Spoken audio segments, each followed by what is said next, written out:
Good afternoon, ladies and gentlemen, and welcome to today's meeting of full council. Welcome also to those members of the public and press accessing the meeting via YouTube. In order to ensure the overall sound quality, both within the room and virtually, may I take this opportunity to remind member and officer colleagues to turn their mobile telephones to silent and ensure that when addressing the meeting, they speak directly into the microphones, ensuring that the red light is on. Microphones should then be switched off when they're not in use. Moving to agenda item 1, can I ask member services to report any apologies for absence, please? Thank you. We've had apologies from Councillor Count, Councillor Gerstner, Councillor Gill, Councillor Harris and Councillor Oliver and Councillor Woolwork. Thank you. Thank you. Agenda item 2, previous minutes. The minutes of the council meeting held on the 16th of December 2024 are shown on pages 3 to 14 of the agenda pack. I would like to move approval of the minutes. Do I have a seconder, please? Councillor Bowden, thank you. If you have any comments, then please raise your hand. No hands have been raised, therefore the minutes are approved.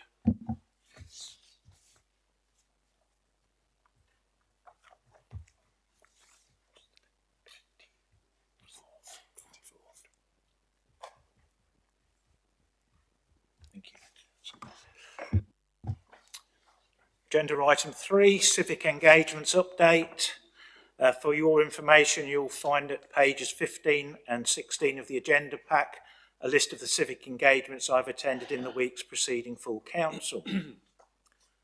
Agenda item 4, there are no announcements from myself or the Chief Executive today, so we'll move on to agenda item 5, which is declarations of interest. Agenda item 5 is to receive any declarations of interest under the local code of conduct or any interest under the code of conduct on planning matters in respect of any items to be discussed at this meeting.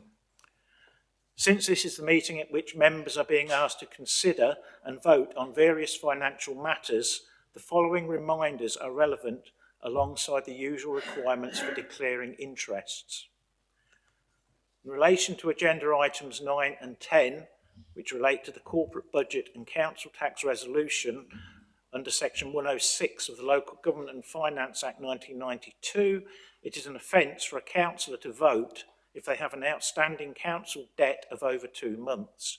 If this applies to you, then you must disclose that section 106 applies either now or when we get to that stage in the agenda, and then you will need to leave the meeting whilst the item is considered. Further, recommendation 7 of agenda item 9 relates to the council tax support scheme. In that regard, if a member, their spouse or civil partner or any person they are living with as husband and wife is in receipt of local council tax support or a related exemption, then a declaration of interest must be made. Following that declaration, and assuming that the member remains sufficiently open-minded, they may participate in the debate and cast their vote. If you have anything to declare, please can you raise your hand. Councillor Sennett Clough. Thank you, Chair. I'd just like to declare in relation to agenda item 10 that my husband has a visiting forces exemption for council tax, but of course I will remain open-minded when we did make that discussion. Thank you. Councillor Nawaz. Thank you. I have tenanted properties in Peterborough where there may be issues with the tenants and the council. I personally do not owe any council tax whatsoever in Fenland or in Peterborough.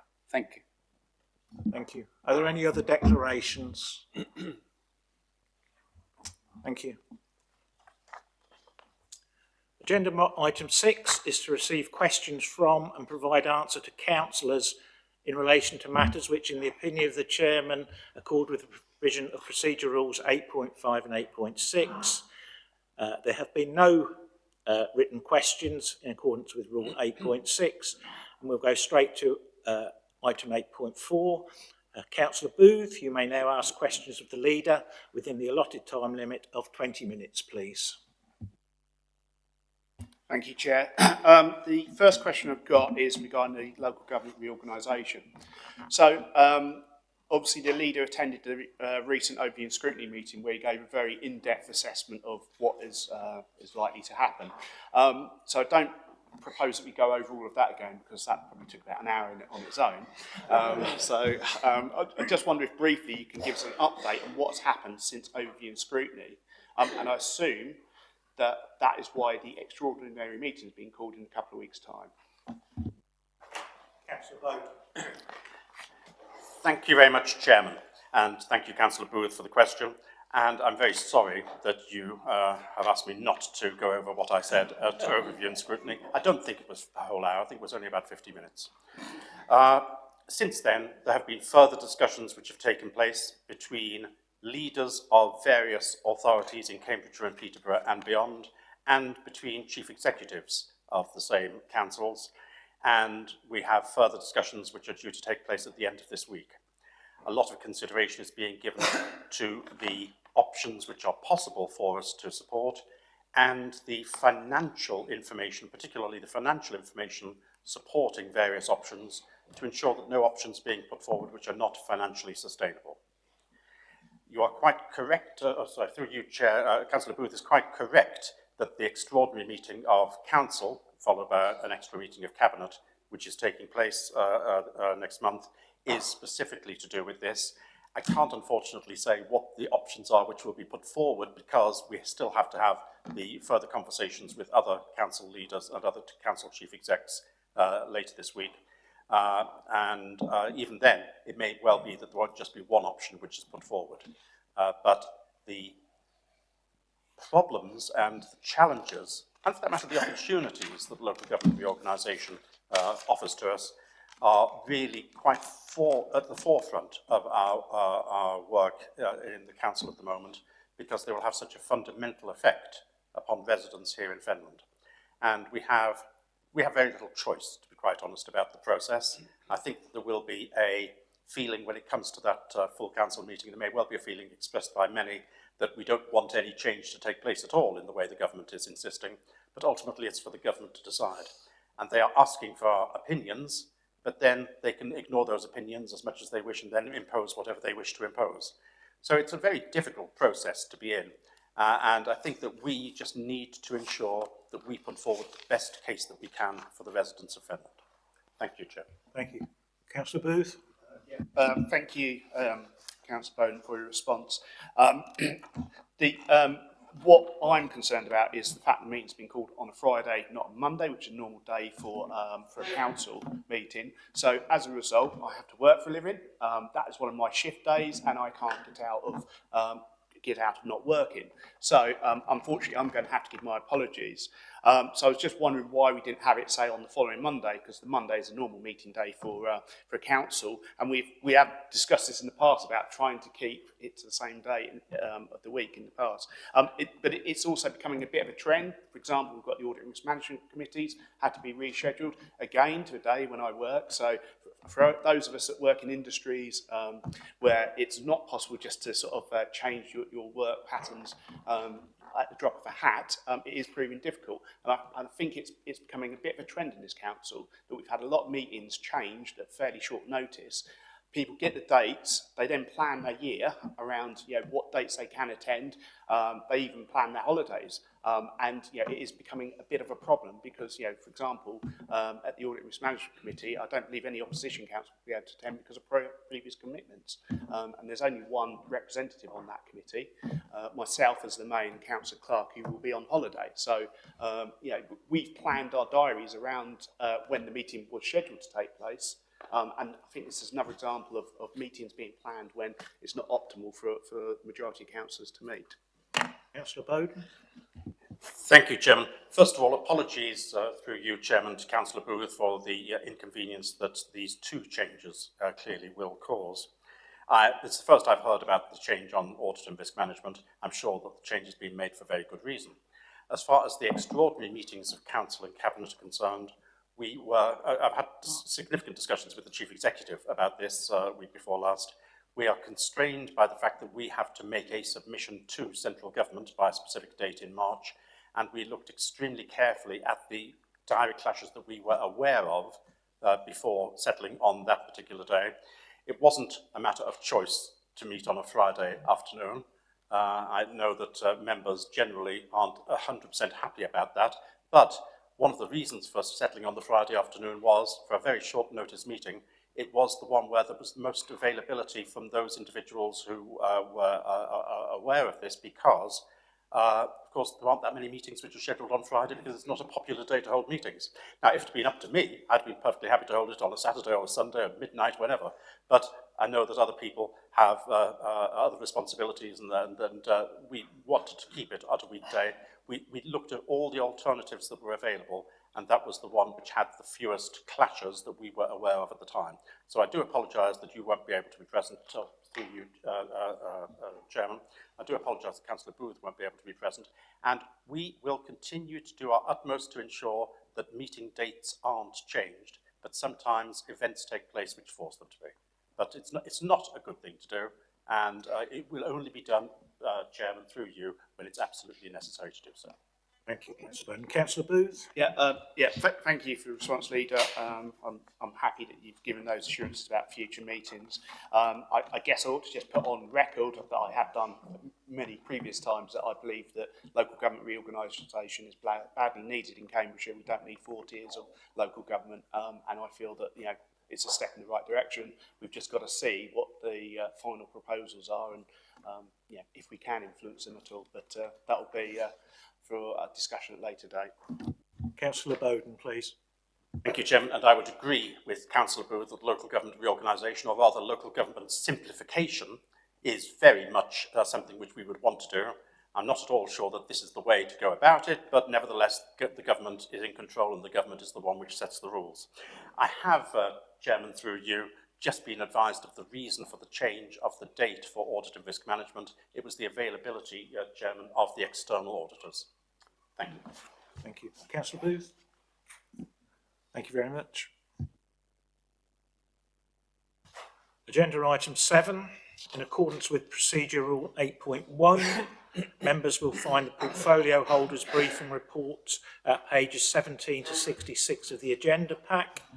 Procedure Rule 8.2 permits questions to Cabinet members about any matter which falls within their portfolio responsibilities, and members are reminded that there is a total time allocation of 1 hour for this item. Does anybody have any questions for members of Cabinet? Councillor Nawaz and then Councillor Patrick. Thank you, Chair. I actually speculated about asking this question under the previous item, but didn't manage to catch your eye. I made a number of presentations. Hold it up. I made a number of presentations to the leader regarding a recreation facility in Whittlesey off Station Road. It's called the Station Road Rec. And I have also presented the leader with a petition containing 632 names on it. And I spoke to him this morning, and I just wondered if it is something that he could support on reflection, because it is the wish of the local residents, generations of whom have lived, played and benefited from it. And I would also like to ask the other colleagues to support that if it comes to that. Thank you, sir. Would you like to reply? Thank you very much indeed, Chairman. This particular bit of land was declared surplus to requirements by the Council, or rather by Cabinet, last year. And one of the reasons for that was that at the time, we were really struggling to find out how we were going to finance the necessary works to be done for the improvement of the Manor Leisure Centre. Now, those improvements are very substantial and are very costly. And looking at that time at the ways in which we could potentially finance that, the Station Road Recreation Ground has some restrictions upon its potential use, potential disposal. And one of the very few things for which it could be disposed of and we could receive money for would be for the use for the neighbouring leisure centre. So being prudent, we set it up so that we would be able to do that. Everything changed in mid-December when unexpectedly government said we've got a 3-year lifespan as a council, and we then had to, as we'll come to when we talk about the next 2 items on the agenda, we had to change our attitude to a whole host of things. One of them was, and we'll talk about this at length in the next 2 items, or the item after next, one of them was the financing of capital projects. It would take too long to go through the process. We'd need to go to the Charity Commission, among others, to use the Station Road REC proceeds to finance the work, the urgent work which we want to do in the Manor Leisure Centre. And additionally, we have another form of financing that we would be looking at anyway. So I'd like to thank Councillor Nawaz for his work on this and for his several communications to me about it, and for presenting me with 632 names of individuals who do not want to see the REC sold. And I can confirm, in fact I was going to and still will confirm this in the budget agenda item, that the Station Road Recreation Ground will not be sold by Fenland District Council. Thank you, Councillor Booth. Councillor Patrick, please, and then Councillor Tierney. Yeah, it's just a quick one. We are aware that MBV, with regard to the incinerator, are starting to make moves in Wisbech, which will include compulsory purchase orders. And I know that some of that land that they're looking to compulsory purchase would be Fenland land. Have, as yet, Fenland Council received any compulsory purchase orders from MBV? Councillor Bowden, can you answer that one? I'm not sure, Chairman, that I'm the right portfolio holder to answer that. Okay. Who should it be then? Sorry, I thought... It looks like Councillor Benny's taking this one on. Yeah.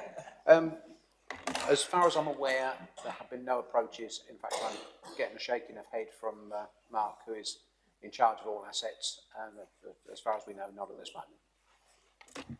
Thank you, Councillor Benny. Yeah, Councillor Tierney and then Councillor Purser, please. Thank you, Chairman. I'd like to ask a question. I was going to ask it of Susan Walk, but she's not here, so I'm going to ask the leader. I know it's unusual for a portfolio holder to ask a question, but it's a matter of some urgency that I'd like to raise. So we've got a problem going on in Wisbech at the moment. We've had this problem before, which is that young men are members of a bike gang that cause problems. Previous iterations have been dealt with, but this latest iteration is very problematic. And we have had, and it seems to be escalating, is what concerns me. And so what this group of broadly young men are doing is going around on electric scooters and bikes and terrorising the businesses in the town and some of the people using the marketplace. There are particular businesses they are targeting. So one business, they moved dozens of metal barriers and then surrounded a business with them on Saturday night so that people couldn't get in and out of the business. This is part of an ongoing campaign of intimidation they've been doing, where they block the way in and out for customers, set fires in the doorway, come into the shop and smash the tables and chairs, abuse the owners of the business and the customers of the business. They have also had the exact same group, broadly the same group, there might be one or two different, have caused problems at the Rose and Crown Hotel, where they entered the hotel and threw bricks and eggs at people who were using the hotel inside the hotel. There is CCTV of all of this. It has been presented to the police. The police have been called many times. There are other businesses that have been affected. One of the recruitment centres has reported problems. There are several other businesses that have had issues. Subway, I think, was the latest one. They went in there and began the same sort of campaign in Subway. It is completely illegal behaviour. It is intimidation, it is vandalism, it is generally trying to cause trouble in the town. It seems to me purely for the sake of causing trouble. And so far, although I'm sure the police are doing what they can, I've not been happy with the work the police have done. Now, it may be that there's something going on behind the scenes and they're doing more work and they're going to present that to us, but I don't know that for sure. And I know the businesses and residents who've contacted me have been very clear that they are unhappy with the response they've had from the police. Some of this, when it was going on, they called 999, the police didn't come straight away. When they did turn up, they didn't stay for very long, and the minute they left, the kids began again doing the same problems. It is broadly the same group over and over and over again, and it is a campaign of intimidation, and to some respect, it's a hate campaign, because some of the language they're using is clearly targeted at racial minorities, but again, they're not particularly choosy. It seems they'll abuse almost anyone. Another child was knocked over by one of the scooters at the weekend. Her mother contacted me to tell me that he just went straight into her, knocked her flat on her back. Could have been a serious injury, luckily wasn't, but she was quite shaken up. And the simple fact is they just don't care how they behave, and there doesn't seem to be anybody pushing back to tell them, you can't behave this way, there's consequences to this behaviour. And this worries me for multiple reasons. First of all, town centres are struggling to survive. We can't be having them a no-go place because kids are scaring people away. The business owners, some of these businesses have had their windows broken and shattered multiple times, and they can't keep replacing sheets of glass in their windows every week. They don't make enough profit to do it. And finally, the young people themselves, they begin on this path of one-upmanship, competing with one another, and before they know it, they're on a totally different level of crime. And I'm also concerned that sooner or later, some of these business individuals will take the law into their own hands because they're so frustrated and do something that will get them in trouble. And they're concerned about that too. Several of them have said to me, we would love to go out there and, give them what for, but we can't because we'll get arrested. And they then say, perhaps cynically, but perhaps also truthfully, the police will probably turn up quicker in that instance. Now, I don't know if that's true, but that is the perception that the public have. So what I'd like to ask the leaders to do about this, I'd like you to ask you to do three things. Could you please have officers write to the police straight away demanding an urgent intervention on this issue so that a stop is put to it as quickly as possible? It should be a serious priority because it will get worse. The second thing I'd like to do is invite a senior member of the police along to council to answer questions from councillors about their approach to these situations. And I've forgotten the third one. And what was, sorry? Paper to cabinet. Thank you, a paper to cabinet. Yes, that's a good idea. Thank you, Sam. So the suggestion is that perhaps we could have officers bring a paper to cabinet through the portfolio holder so that we can have a look at the options for dealing with this sort of prolific antisocial behaviour in towns in Finland. So I think if we could do those things, but particularly getting in touch with the police quickly, that would put people's minds at rest and perhaps stop some young people from getting on a road from which they can't escape. Thank you. Thank you, Councillor Tierney. Councillor Bowden, would you like to respond, please? Well, in the place of Councillor Walwick, it's absolutely and utterly disgraceful. People rely on the police to keep order. We've seen only this month issues which have happened in various parts of Finland, particularly in the Mainey area, but elsewhere as well, in Wimbledon, in other areas. We've seen activities which have taken place where the police have been less than perfect in their immediate response. Now, in relation to that particular set of activities earlier this month, there have been quite a number of arrests which have been made. So after the event, some real work has been done by the police. But residents, businesses expect that the police will be there when serious disorder takes place, when there are threats being made, particularly unpleasant when some of it may be racially aggravated, and where businesses just need to survive, and their very survival is threatened by the activity of people indulging in quite serious antisocial behaviour. So it really is disappointing, to put it mildly, that the police haven't been right on top of this and haven't nipped it in the bud.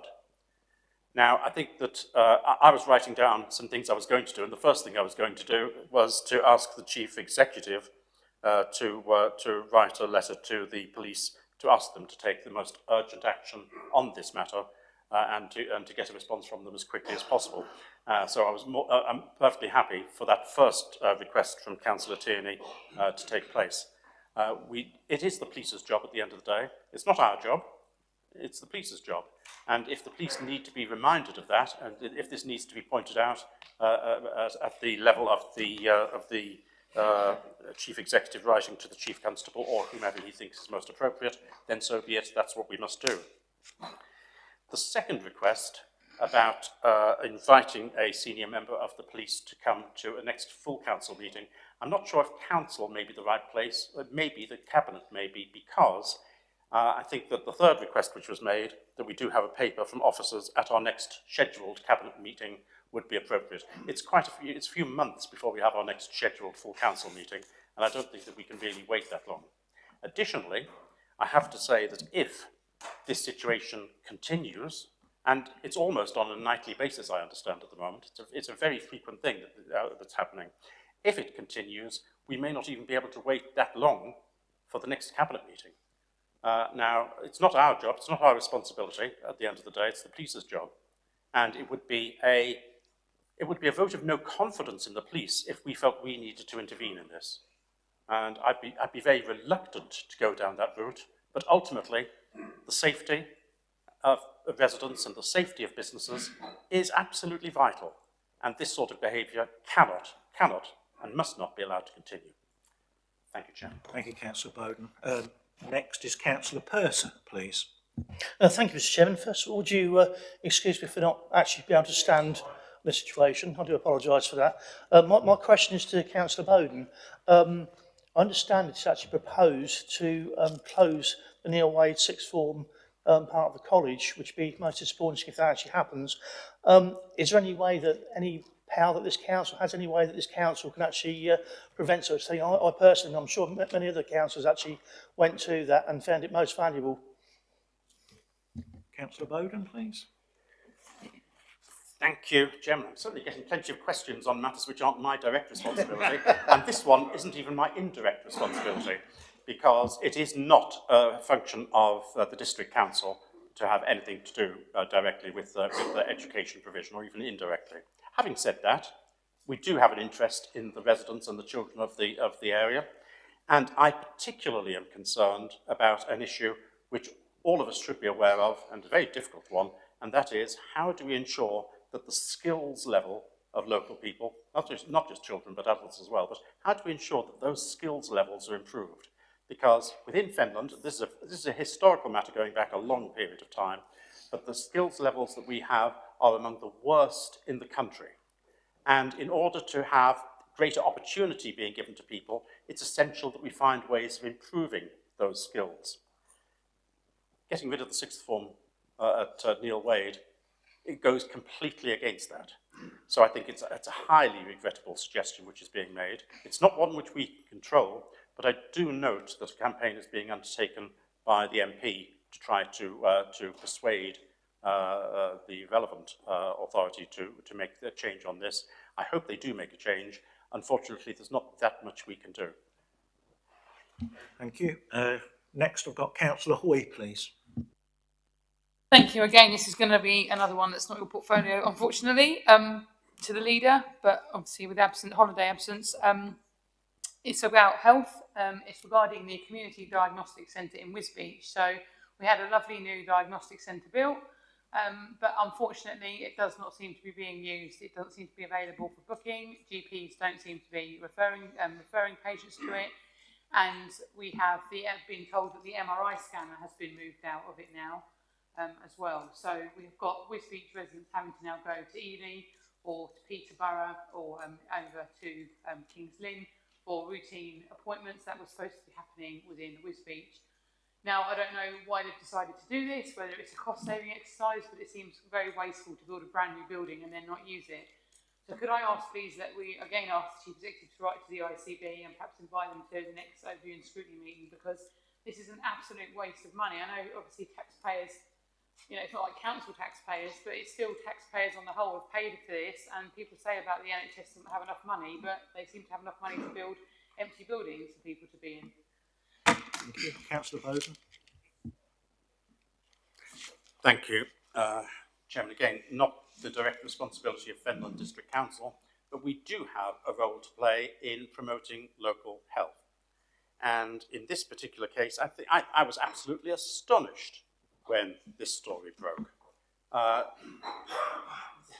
Fenland in general, and I have to say Wisbech in particular, are areas of significant achievement in terms of health. There is more health deprivation, as it's called, in Fenland and in Wisbech than there is in the rest of the county. There are significant health inequalities. And one of the only ways in which you can manage to address health inequalities is to have investment in those areas of health inequality to ensure that people can get treatment more quickly and more effectively. And that's what the community diagnostic centres were about. They were there deliberately, and this one in particular in Wisbech was there deliberately to try to make it easier for people to get tests done, to try to make it easier for people to get procedures done.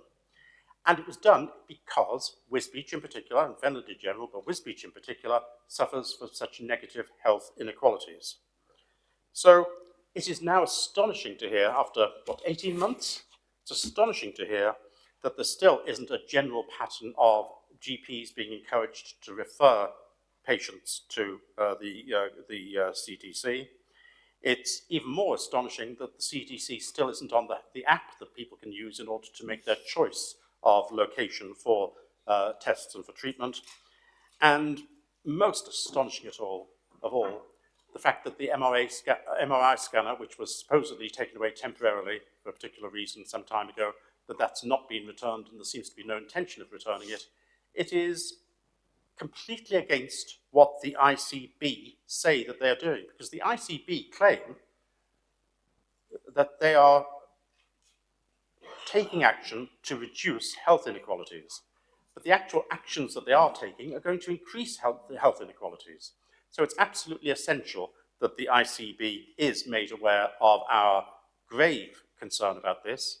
It's not for me to say who should be invited or shouldn't be invited to the overview and scrutiny panel, but I dare say that the chairman who is here today, Councillor Maureen Davis, I dare say that she has heard this. And I think it is really disgraceful. So again, I'm more than happy to ask the Chief Executive to write a letter this time to the ICB to express, I think, our joint concern about the situation, particularly about the MRI scanner, sorry. And I would welcome it if the ONS panel decided that it was an appropriate matter to ask the ICB to come and talk about not merely the MRI scanner, but also everything to do with the utilisation of the community diagnostic centre, which is currently massively underused. And I can see what the next stage is. Oh, not being used much, let's close it. So it's absolutely essential that we make as big a fuss about this as soon as we possibly can. Thank you, Chair. Thank you, Councillor Bowden. Councillor Taylor, and then Councillor Hicks, and then Councillor Davis. Thank you, Chair. Councillor Walbrook's definitely got away lightly today, and I don't really know if there's any other portfolio holder can actually answer this.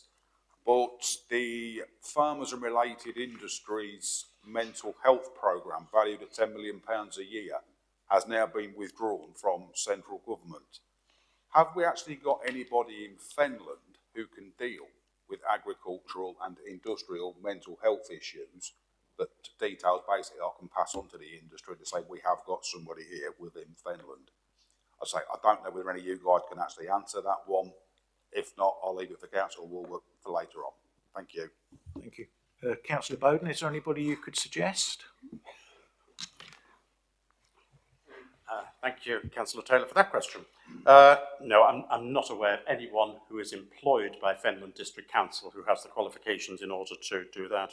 But again, it's something which is of real importance for a section of the community, and it's an increasingly relevant question given the pressures, financial and other pressures, that there are increasingly on people in the agricultural communities generally.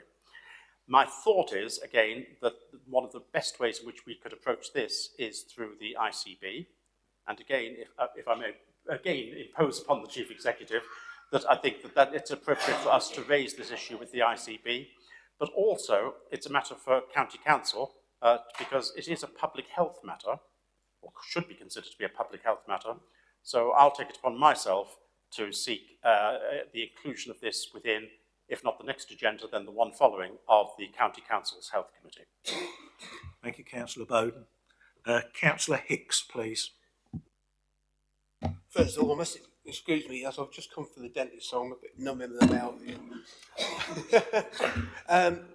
in response to the council attorneys regarding the use going around in March, I do sympathise with him because we've got a carbon copy in March, and I have had meetings with the police community officers about a couple of months ago, and they are aware of this, but unfortunately there is a series of things, they call it like a traffic light system, where they have to gather evidence, then they go to the parents for like at the green and then the amber, and when it gets the red warnings, then something serious happens and they get moved on, the kids do. So there is a specific, and they are aware of these gangs in March and in Wisbech. So there is things being thing, but unfortunately, the police community officers did tell me that it can take up to a year before they get a really good result. And so there is a set procedure out, and they are aware of it, and they are starting to do it. So there you go. Thank you. Well done for getting through that with your numb gums. Councillor Davis, please. Yeah, sorry, just going back to the police problems in Wisbech again.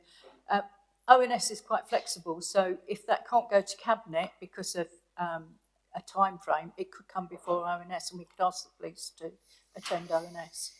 And most of the portfolio holders relevant would be there, so just another option. Thank you. Councillor Bowden. Thank you. I'll take that outside the meeting if you don't mind, Chairman. Thank you. Okay, thank you for your questions. Are there any more questions for portfolio holders? Councillor Booth. Thank you, Chair. It's a question for Councillor Laws from one of my favourite subjects. Thank you for the update regarding the local plan in the portfolio holder briefing. The trouble is, it doesn't really give us any deadlines for what the next stage is. So, do we know, when this engagement with members is going to take place, and then move on to like the second public consultation? Councillor Laws, and please remain seated. Right, I'll be very brief. Obviously, what we're doing at the moment, we're reviewing where we are with the local plan in light of the new NPPF. And now the local government review, and we'll update further at the council meeting fully in May. So I'm sorry I haven't got more information, but obviously, as people are aware, the NPPF is being seriously looked at and it's very disruptive. So we need to review that. Thank you. Okay. Thank you, Councillor Laws. Are there any more questions for portfolio holders? No? Thank you very much. Thank you, especially Councillor Bowden, for fielding those questions. Okay, agenda item 8, Business Plan 2025-2026. The business plan for the year 2025-2026 can be found at pages 67 to 86 on the agenda pack. I now call upon Councillor Tierney as leader and portfolio holder for Transformation and Communications to propose the report. Councillor Tierney, please. Yes, thank you, Chairman. I would like to propose this report. We've all talked about the business plan extensively, and I hadn't expected to have a lot more to say about it, but then everything changed. And with the proposed local government reorganisation, it has created some different thinking. And that different thinking, I think we're going to discuss more throughout this meeting and in future meetings, and for the rest of the time we're on the council, I suspect. But the reason it's changed is because there's a possibility we won't exist anymore in 3 years' time. And that means that the way you think about what you spend has to change a little bit, because we are, as a council, a very financially sensible council, and we always have been. There's strong leadership for that. The officers deliver the leadership that we provide, and all do great work. It's been a good teamwork. You'll have seen year after year we freeze council tax while continuing to provide good services. Our business plan each time is mostly about continuing that good work. That hopefully is about to change, and the reason that's about to change is because there are some other councils in the area who, being gentle about it, have perhaps not been as careful with their finances as we have. And so if we are amalgamated with another council in the future, it might be that all our good work gets swallowed up by what the other councils may have done, depending on who we end up partnered with. With that in mind, it's important to make sure that the people of Fenland, who've provided every penny that we have, they are the providers of our funds, they get a legacy for the future that enables them to see what was done and to put everything in place so that any future authority can't say that we didn't deliver everything spick and span. And so that is why the business plan has had to change a little bit with the Fenland Inspire project, which I'm sure we'll talk more about. And that's all I have to say for the moment. Thank you. Do I have a second? Sorry, do I have a second to Councillor Bowden? Would you like to exercise your right to speak now or at the end? I'll speak now if I may. Thank you. Thank you very much. I'm happy to second this very substantially changed business plan. Whilst many of the pages remain the same, the key part of it has massively changed. And that is for the reason that Councillor Tierney mentioned, which is because of local government reorganisation, because of our expected short lifespan now, we've now got to reconsider what we do in the best interests of local people. There are a whole host of schemes in the Fenland Inspire programme. We'll talk more about that when we have the next agenda item in the budget. But the problem that we have is the following. We, as a second-tier council, among other things, we're responsible for some of the nice things, some of the good things in a council, for example, leisure services, leisure centres, and so on. However, the vast majority of local government expenditure takes place for things such as adult social services, children's social services, SEND provision for special educational needs, and those are the big ticket items in local government generally, which we don't see here in this council because they're the responsibility at the moment of the county council. And all of the upper tier authorities, whether they be county councils or unitary authorities or metropolitan boroughs, all of them are finding immense pressure from those three areas. And what I can say with some degree of certainty is going to happen when we have local government reorganisation, we'll be part of a unitary authority, and the enormous financial pressures will be on those areas of children's social services, adult social services, and special education needs and disabilities. That's where the money is going to be going, that's where all the priority will be, and the nice things, such as those that we do, will be relegated not just to the bottom of the list, they'll fall off the end of the list. And that's just going to be a fact of life, not merely in our area, but right across the country, where two-tier authorities are going to be abolished and we end up with a single tier. Given that, we could carry on in our very prudent way as we have in the past, and only make those changes which we can immediately afford to make within the resources we've got available to us. And what will happen is that those areas where, for example, there are dilapidations in some of our leisure centres, the danger would be that a new unitary authority would say, oh, we just don't have the capital to redo those, let's just close it down. And we cannot afford, in the interests of the people of Fenland, we can't afford for that to happen. So it's really important that our leisure centres and other leisure provision and some other provision as well, that those provisions are made good by us where repairs or rebuilding is needed, or initiated by us so that the new unitary authority has them in place already, and that people in Fenland have access to the same type of services that other people have got in other areas which we may be amalgamating with. So we have to have something like an insurance policy here, which is what the Fenland Inspire project is. It's an insurance policy so that the new unitary authority has facilities which are up to date, which are new, which won't need a large amount of money to repair or to maintain, and which will be thereby much more likely to be secured for the long-term future, for the next few decades, as far as the people in Fenland are concerned. That can't happen without some finance, and there are different types of financial support which are available for this, and we'll come to that when we talk about the budget.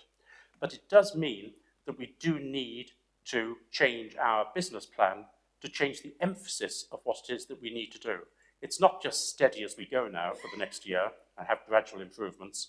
We've now got to change our mindset and think, what do we need to do now in order to make sure that the residents of Fenland have got the facilities in the decades to come that we would expect them to have? And that's what this business plan is about. Normally, a business plan is produced back in December, it goes to overview and scrutiny, they look at it, and then it comes here and hardly any change takes place, only those small changes which overview and scrutiny suggest. This time, because local government reorganisation came in, I think it was the 18th of December that it was announced, because it came in so late in the process, we've had to start again from scratch and think, what will the business plan really have to look like for 25-6? And what is being recommended to you in this business plan is that we not merely continue all the work which has to be done anyway, the day-to-day work, but we now focus on getting this insurance plan in place to make sure that the facilities which local residents need and want are going to be safeguarded as far as we can safeguard them for when the unitary authority takes over.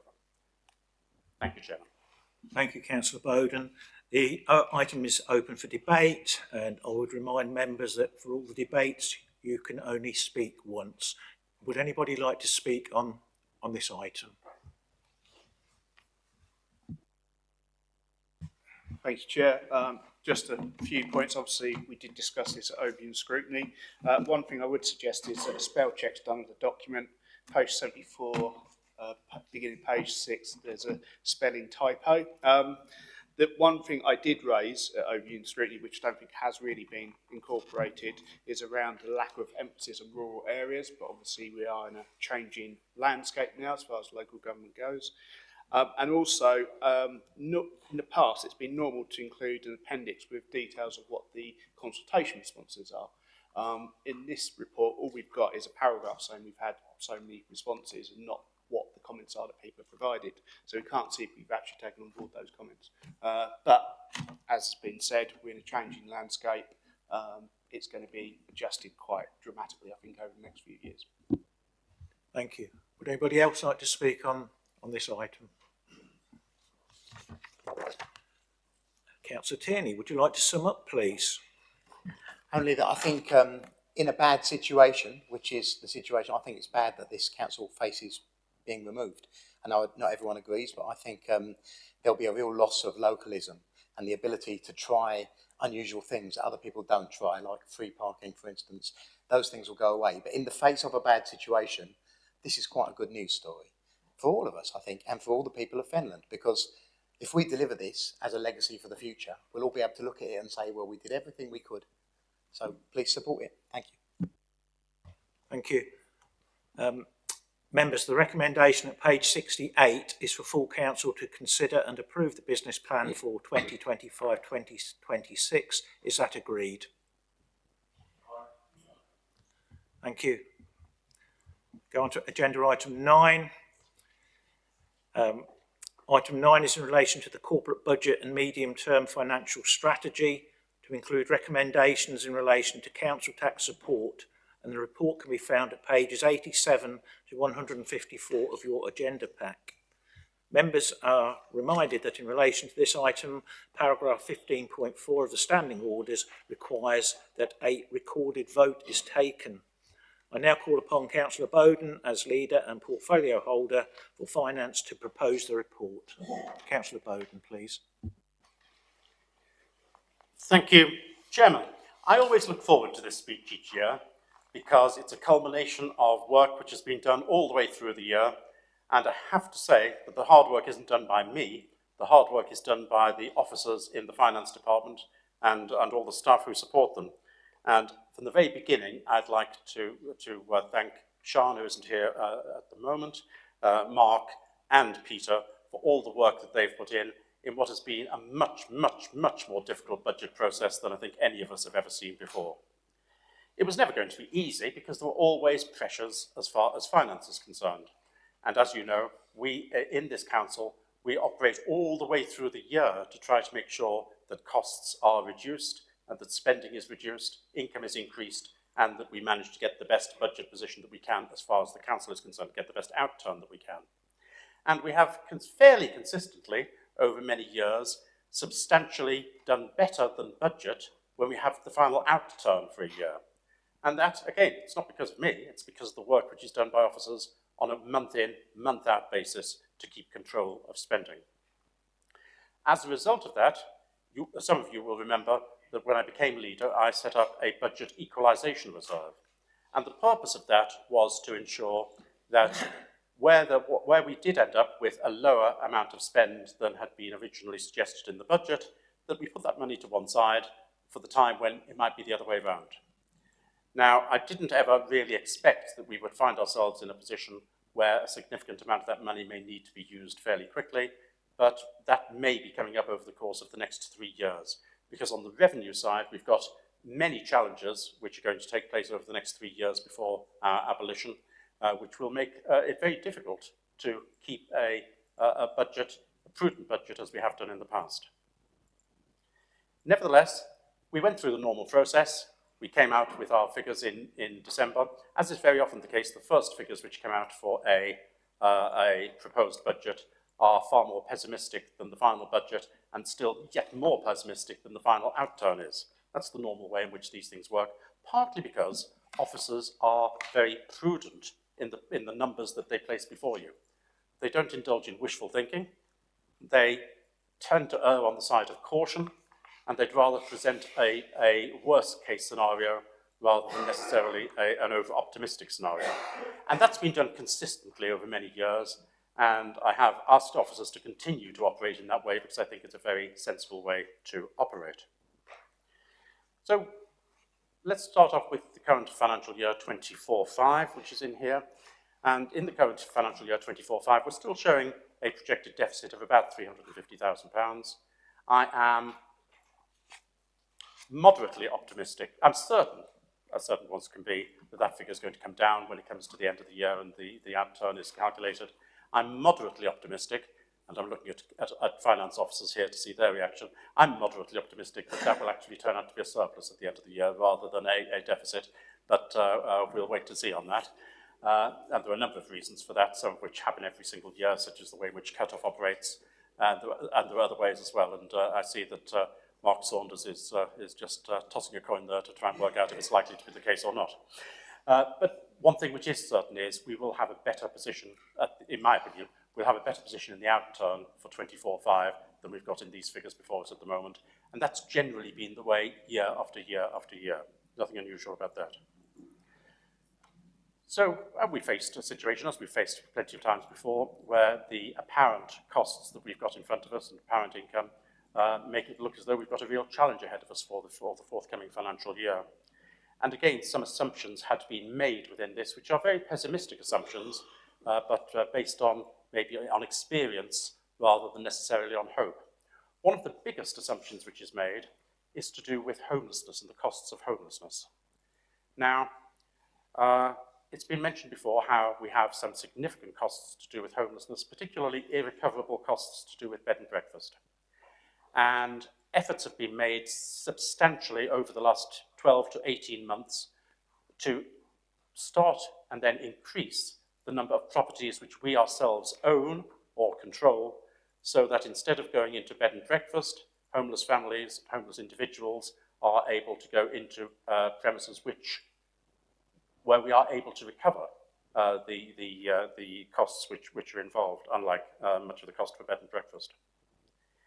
Now, that should mean, one hopes, that there's going to be a significant reduction in our costs in 24-25 to do with homelessness, at least as far as irrecoverable monies are concerned on the revenue side.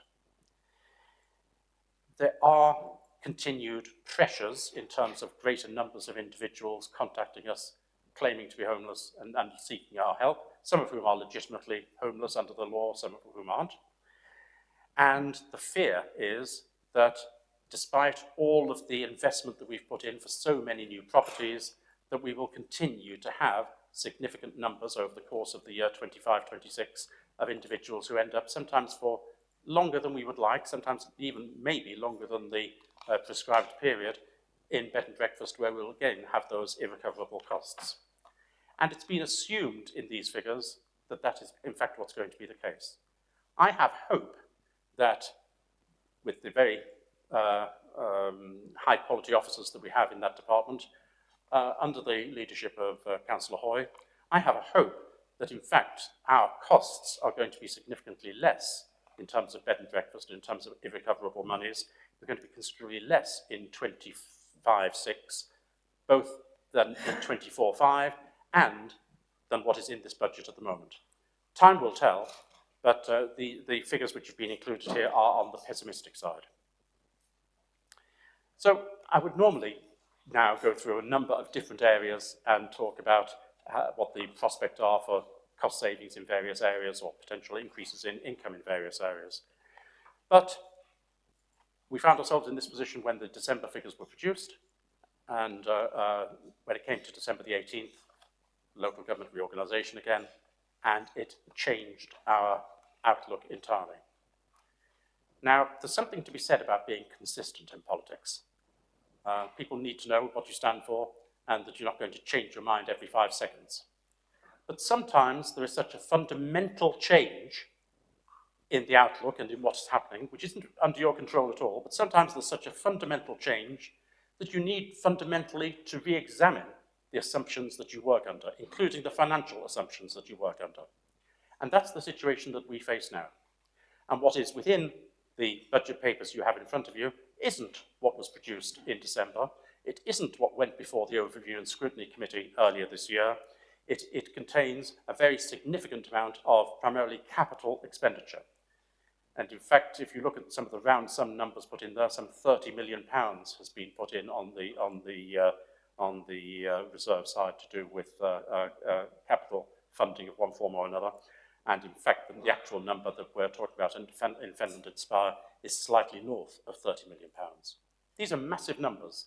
And whilst many of the projects that are in Fenland Inspire are ones which we always aspired to, and some of them we were starting, in fact, one or two were almost finishing, it was nevertheless always going to be a gradual process of being able to go through these projects as and when we could directly afford them and continue to be financially prudent all the way through. We've now got a situation where if we do that, a whole host of projects, a whole host of wishes, a whole host of opportunities will be lost to us because they won't happen in the new unitary authority. And worse, some of the things that we currently have got will be lost in the unitary authority if we don't take action now. Now, the overwhelming majority of the money which has been put forward for inclusion in Fenland Inspire is for leisure facilities, to a lesser extent arts and culture, but it's overwhelmingly on the leisure side. And of that overwhelming majority, the overwhelming majority is to do with our 4 leisure centres. And it's absolutely essential that we ensure, if we want to see those leisure centres continue, that when the new unitary authority takes them over, they're in the best possible state, both physically and financially, so that their continued existence is as close to being assured as it's possible for it to be. Additionally, there is the ambition there has been for a long time in Chatteris to have a proper new swimming baths. And the Fenland Inspire project does include that. In fact, I think it's worthwhile my going through the Fenland Inspire project so that you know what is listed in here. This is a massive, massive commitment that we're talking about, and it's being entered into because of the very unusual circumstances that we've got and the danger that the residents of Fenland face of loss of provision once the new unitary authority takes over. So going to these projects within Fenland Inspire, as I said, it's over £30 million worth of projects which are here, and I'm grateful to those members who approached me after the Overview and Scrutiny panel meeting with suggestions about what could be included in the Fenland Inspire list, together with the portfolio holders who've come forward. And I'll mention particularly Councillor Elizabeth Sennett-Clough, who put forward arts and culture schemes across the district, as well as the sustainable running track at the Manor in Whittlesea.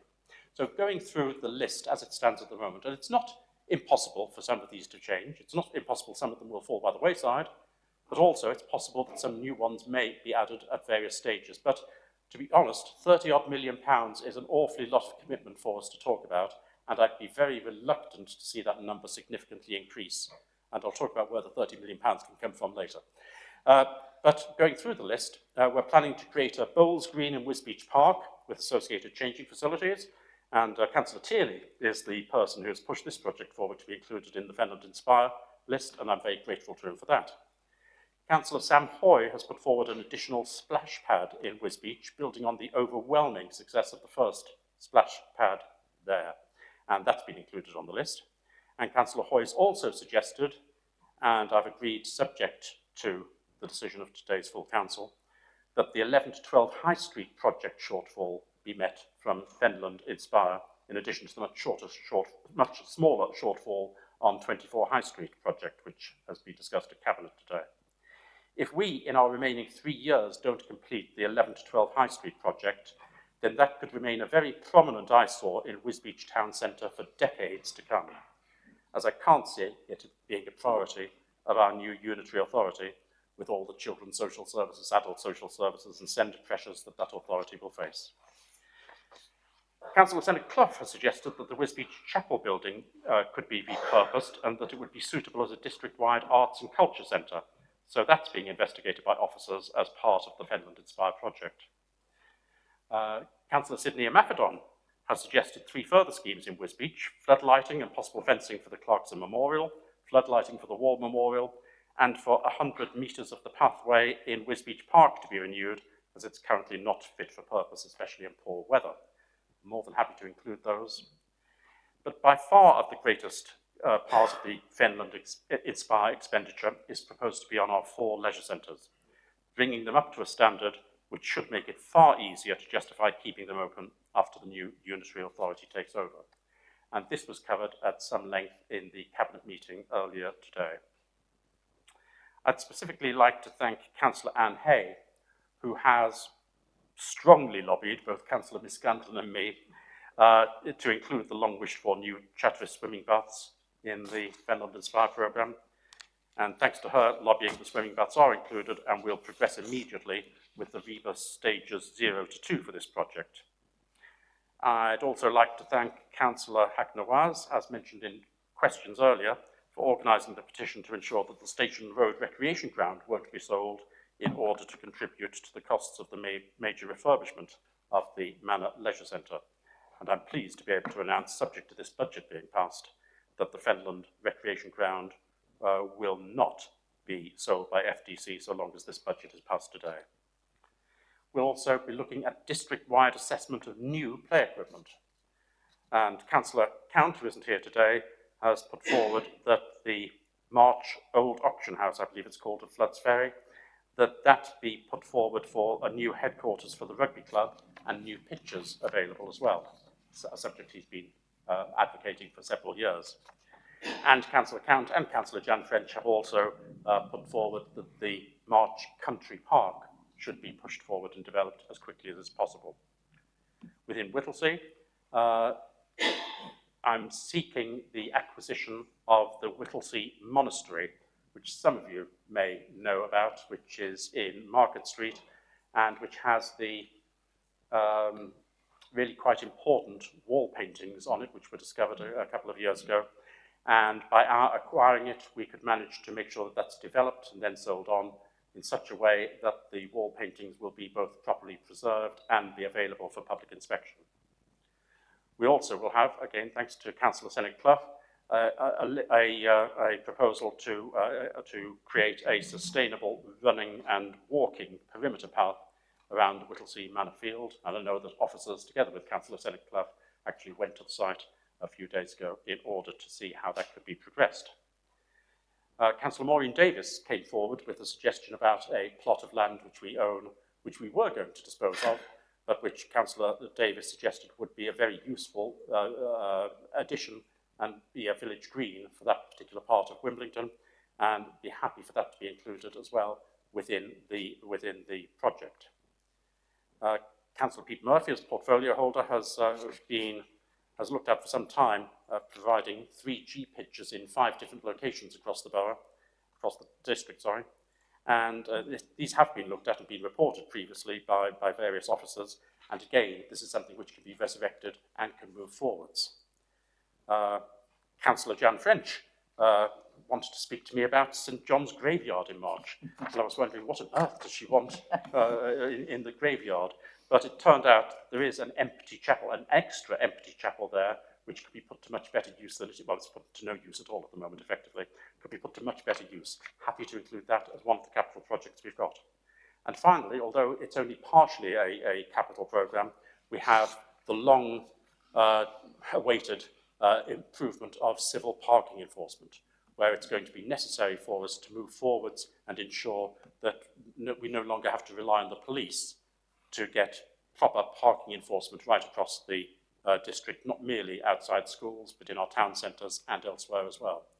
And to the extent that it may be necessary for the funding on the capital side at least, to come from FDC on this, that would also be included in the list. So we're talking about an awfully large amount of ambition here. It's a very significant change from the way in which we have been operating for many, many years.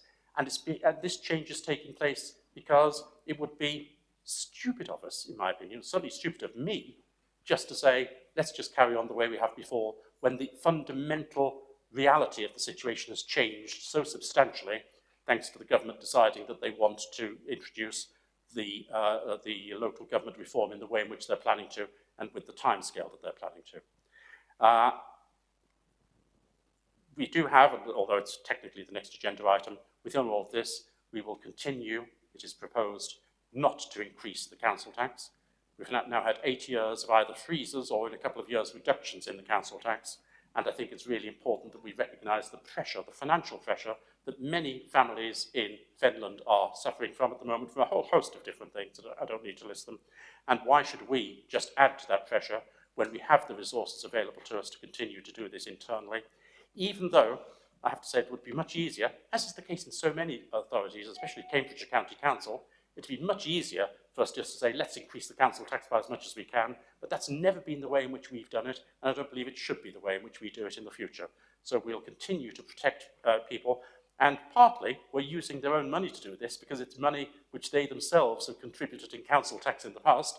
We've pushed it away, for example, in the budget equalisation reserve. So we're only using their own money to ensure that the council tax doesn't go up again, which I think is a perfectly fair thing to do. There are other changes within this budget as well, some of which are fairly technical, for example, changes to the minimum revenue provision, and that's quite significant in that it will change the amount of the capital financing requirement which will carry over from this authority to the new unitary authority in 3 years' time.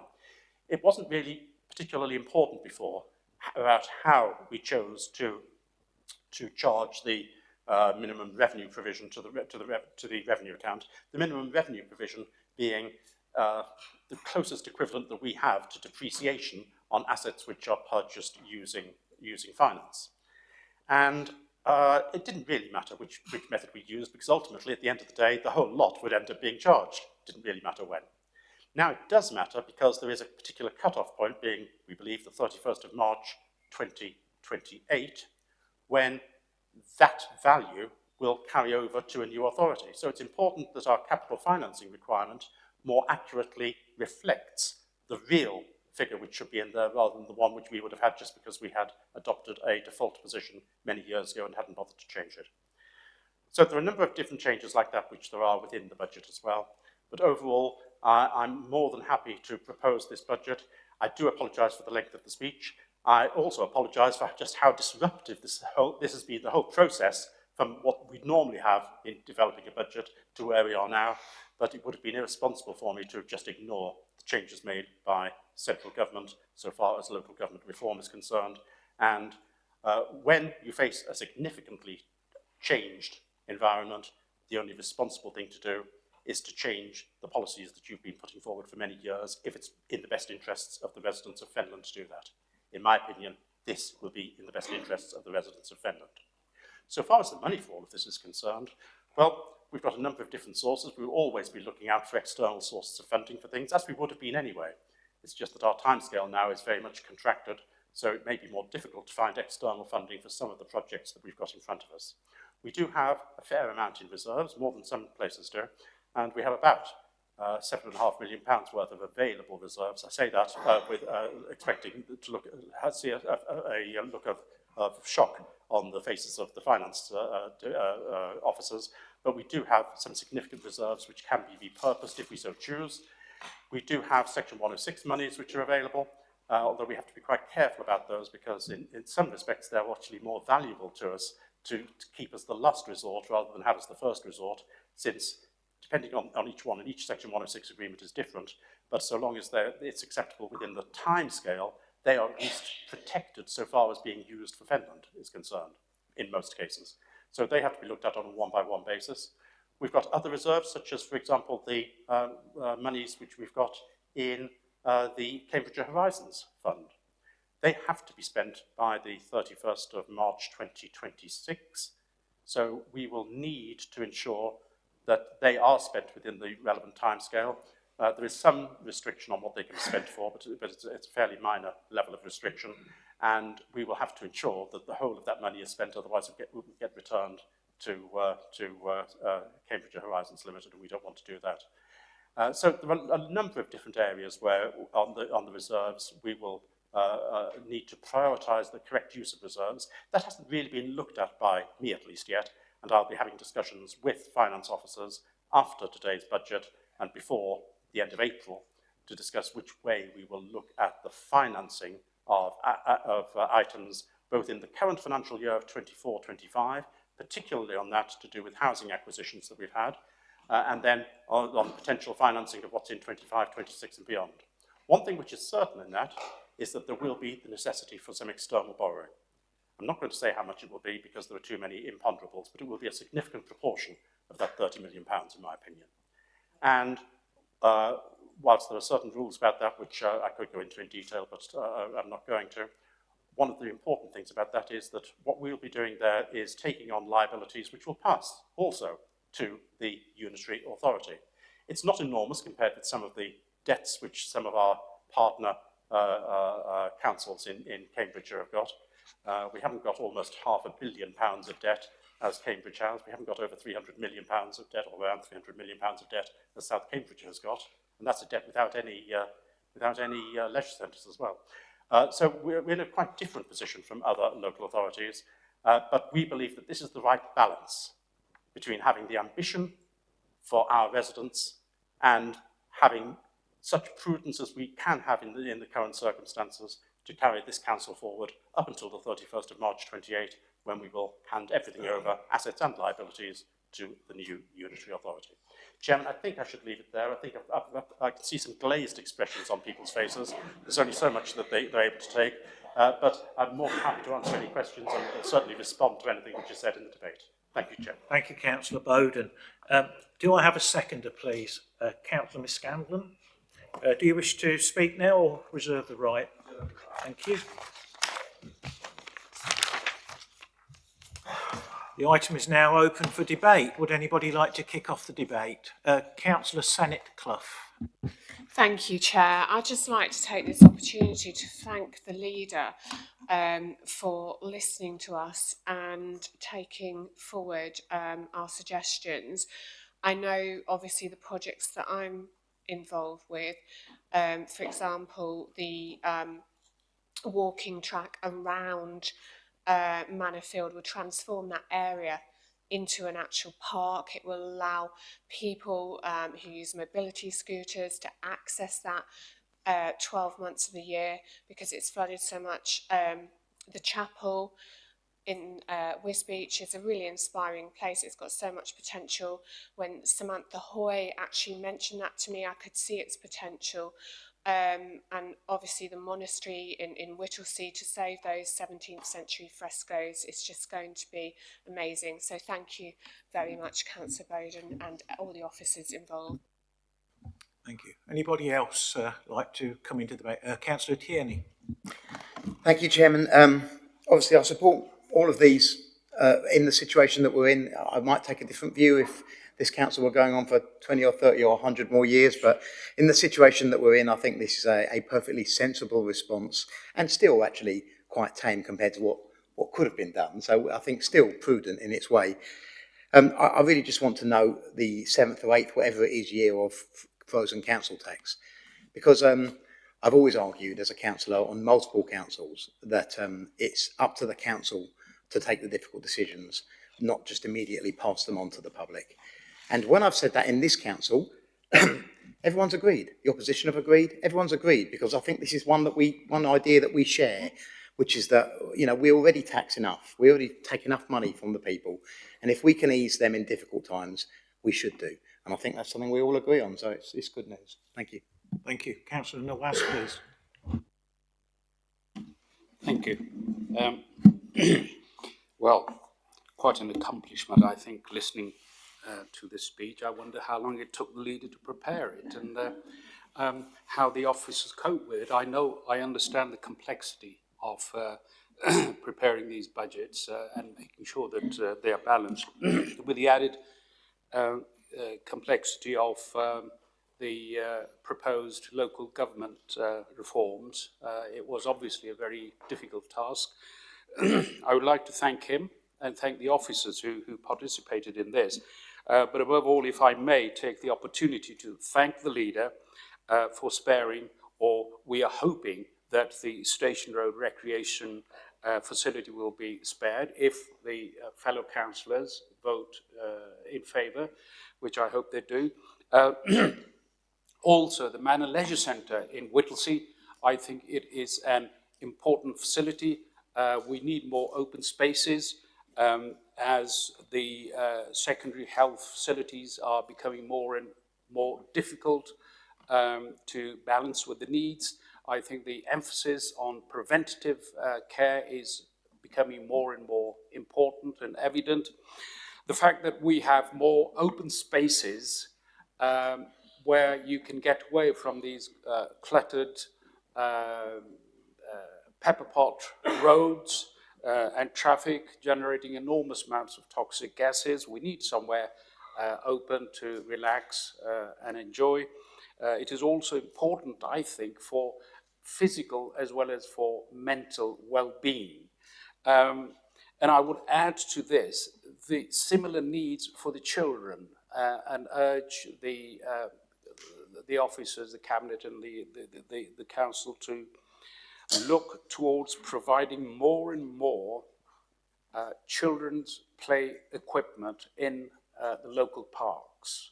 I can remember my own childhood. It was a fantastic childhood. But when I go around these children's parks now, I am, well, disappointed, shall we say, to see the lack of physical activity equipment. So I would draw the attention of the council to that. But I would also, above all, like to thank the people of Whittlesea who live on Station Road or around the local park, who have managed to generate 632 signatures on a petition, which means the entire neighbourhood of 632 households. That is phenomenal, and I would like to thank those people as well for taking the time and making the effort to spread the message, to sign the petition, and I'm hoping shortly that that would pay dividends. Once again, thank you to the leader, thank you to the cabinet, and thank you to the officers. Thank you, sir. Thank you. Anybody else like to speak? Councillor Booth, please. Thank you, Chair. I will be supporting the proposal. I do have a couple of concerns. I'll get to those in a minute.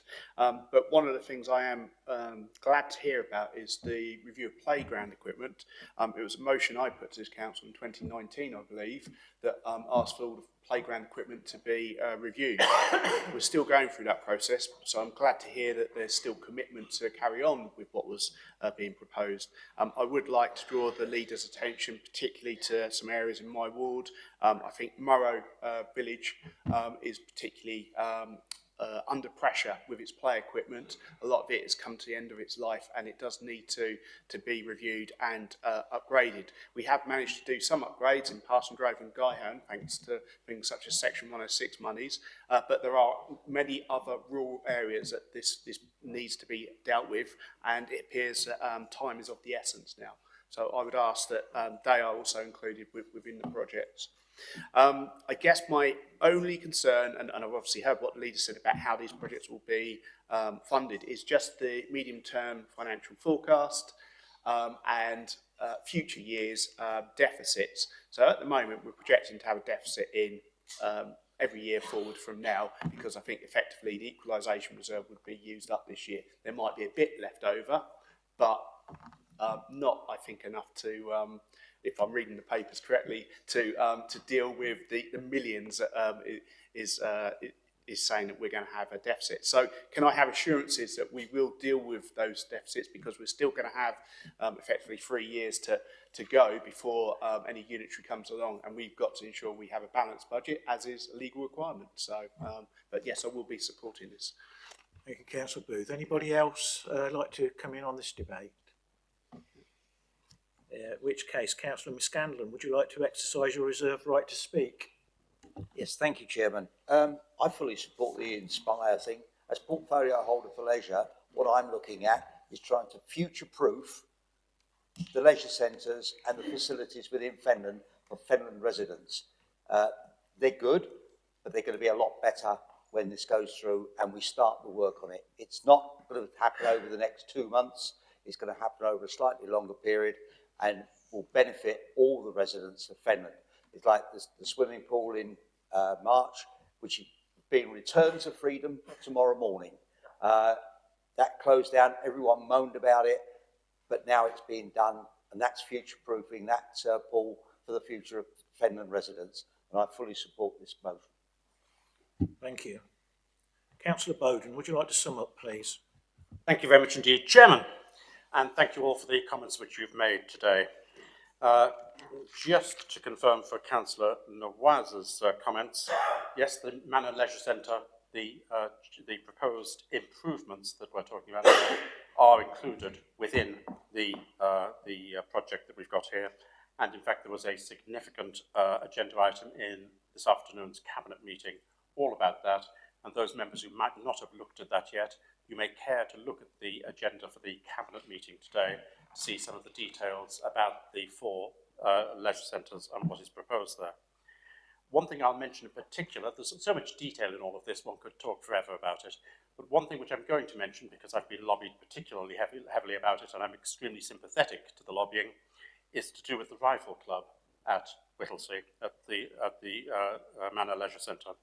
We'd already given the commitment to them that we would, first of all, we provided them with a lease, and secondly, we would ensure their continued survival beyond the major rebuilding which will have to take place at the Manor Leisure Centre. But they have now come up with a most ambitious plan. It'll need some more money. They say not much, but I think that's a matter for some debate and some discussion. But they've come up with a really ambitious plan to make that Rifle Club a centre of excellence for the whole region. And I really do support that as a concept. I'll wait and see what the money's like before I support it actually. But I really do support that as a concept. And I think that that sort of ambition, the only chance we'll ever have to fulfil that sort of ambition is now within this Fenland Inspire project before the unitary authority takes over. So whilst I can't give an open-ended check to the ambition, I very much support the principle of the ambition, and I'll work with the people in the Rifle Club to try to ensure that that does go ahead and that they achieve what it is they're trying to achieve. So far as Councillor Booth's comments are concerned, I'm very grateful for those as well and for the support which was given. He made some challenges, some very legitimate challenges in his speech. The first to do with play areas. Yes, the capital rather than revenue expenditure for play areas are included within the Fenland Inspire project. And I recognise the particular value of the play areas in our more rural areas and in our villages rather than our towns. Our towns tend to have quite a lot of facilities, one way and another, within reasonable distance. It's not always the case with our villages. So I'm particularly sensitive to our villages and our more rural areas and to the needs that they've got so far as new play equipment is concerned. Again, all the detail will come out over the course of the next month and 3 years. And finally, a very good question raised by Councillor Booth, Chairman, was on the medium-term financial strategy. And yes, the numbers don't look very good, but they never look good in the medium-term financial strategy.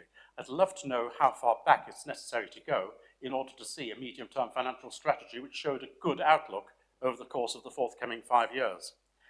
The medium-term financial strategy always shows the challenge that we've got ahead of us. And it also includes, of course, our budget and our projected budget deficit in these numbers for 25-26.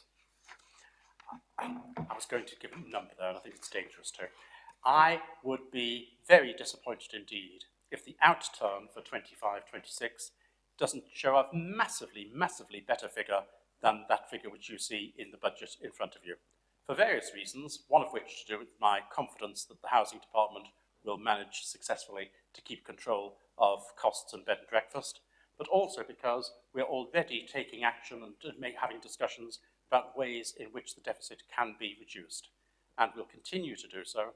and the effect of those on the bottom line, I believe, will be quite substantial by the time we get to the end of the year. Councillor Booth is entirely correct to point out what those numbers are, but it's not unusual to have real challenges there, and we're up to achieving those and to meeting those challenges.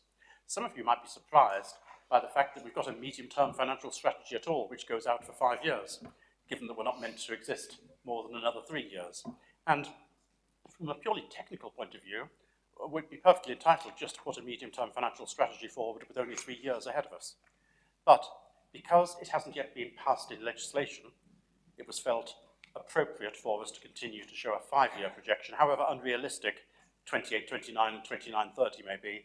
It was felt appropriate to do so until the legislation is finally passed, which basically sounds our death knell and which tells us that we only need to budget up to the end of 27-28. So I'm very happy to propose this budget, and I hope that we could have a unanimous agreement for this budget. I know that we have a separate agenda item to do with the council tax precept itself, but as far as the rest of the budget is concerned, I heartily endorse it. Thank you. There are no further speakers. Therefore, the detailed recommendations are set out at page 88 of the report. In accordance with the requirements for the recorded vote, member services will now call out each of your names, and then you must then indicate, please, whether you are for, against, or abstaining from voting on the recommendations proposed. Please unmute your microphone to respond and mute it again when you have finished. Member services, please can you now take the recorded vote? Thank you. I'll go alphabetically. Councillor Barber. For. Councillor Benny. For. Councillor Bowden. For. Councillor Booth. For. Councillor Carney. For. Councillor Christie. For. Councillor John Clark. For. Councillor Sam Clark. For. Councillor Cutler. For. Councillor Mrs Davis. For. Councillor Foyce Beard. For. Councillor Mrs French. For. Councillor Kim French. For. Councillor Gowler. For. Councillor Hicks. For. Councillor Hoy. For. Councillor Humphrey. For. Councillor Imafidon. For. Councillor Mrs Laws. For. Councillor Marks. For. Councillor Meekins. For. Councillor Miscanlon. For. Councillor Mockett. For. Councillor Murphy. Yes. Yes, 4, please. Councillor Patrick. For. Councillor Purser. For. Councillor Roy. For. Councillor Seaton. For. Councillor Senetclough. For. Councillor Summers. For. Councillor Taylor. For. Councillor Tierney. For. Councillor Woolard. For. Okay, we have 34 members present today, and that's unanimous. Thank you. Thank you. That was unanimous. Thank you. The recommendations have been agreed. Moving on to item 10 is in relation to the council tax resolution for 2025-26, and the report can be found at pages 155 to 158. Members are again reminded that in relation to this item, paragraph 15.4 of the standing orders requires that a recorded vote is taken. I now call upon Councillor Bowden as leader and portfolio holder for finance to propose the report. Thank you very much indeed, Chairman. We've already talked about this as part of the main budget, and the explanation has been given that we do not seek to take more money from local residents than we absolutely need to. Our financial position as far as the council tax is concerned is a little bit complicated, and I'm just going to talk it through because I think it's important that you recognise the challenge that we're going to face in 4 years' time. Because our Band D council tax is quite a bit higher than some of our neighbours, but our average council tax is quite a bit lower. And the reason for that is our tax base is much lower than our neighbouring authorities. We've got an awfully large number of Band A and Band B properties, whereas many of our neighbours have got a significant number of Band E and Band F and Band G properties. And that means that whilst our average council tax may be lower than theirs, our Band D figure is higher than theirs. And I think it's important to make that point because ultimately, when we get to 28, 29, when we get to the new unitary authority, there will need to be either immediately or gradually a unification of tax levels right across the unitary authority.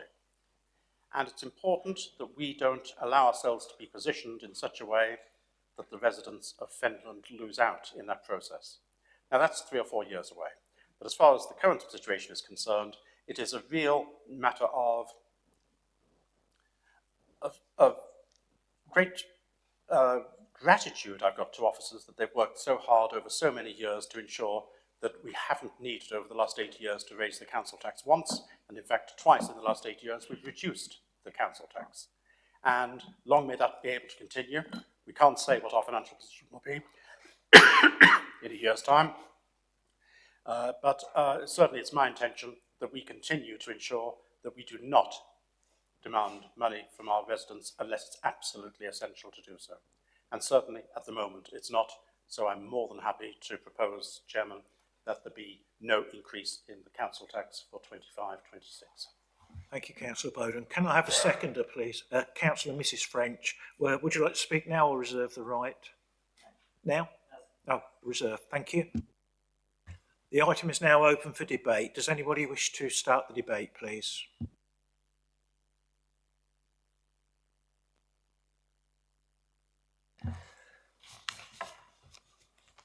Councillor Mrs. French, would you like to exercise your reserved right to speak? Thank you. Councillor Bowden, would you like to sum up, please? No, thank you, Chairman. Thank you. There are no further speakers, and therefore, following the revenue budget for 2025-26 having now been set, the Council is required to pass the resolution set out at pages 155 to 158 of the agenda in order to set the council tax requirement with effect from the 1st of April 2025. I will now ask member service colleagues to ask each member in turn to vote. Thank you. Thank you. As before, Councillor Barber. For. Councillor Benny. For. Councillor Bowden. For. Councillor Booth. For. Councillor Carney. For. Councillor Christie. For. Councillor John Clark. For. Councillor Sam Clark.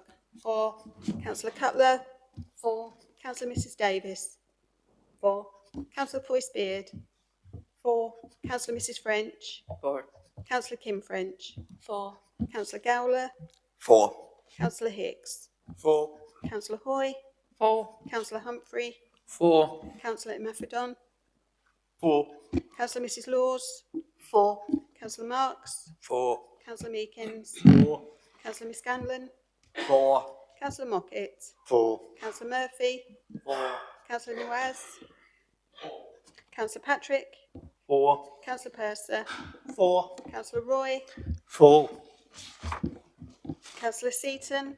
For. Councillor Senate Clough. For. Councillor Summers. For. Councillor Taylor. For. Councillor Tierney. For. And Councillor Woolard. For. Thank you. Again, that's unanimous.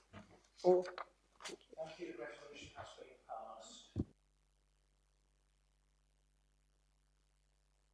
been passed. Fenland Waste Strategy.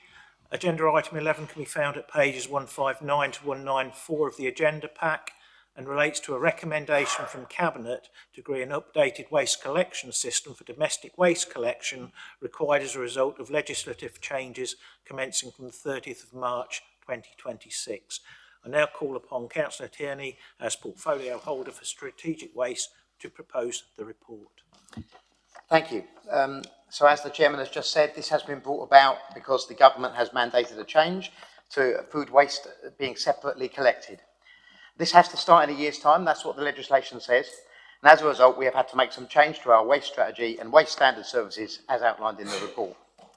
This change will see our customers able to opt in to a weekly collection of their smelly waste.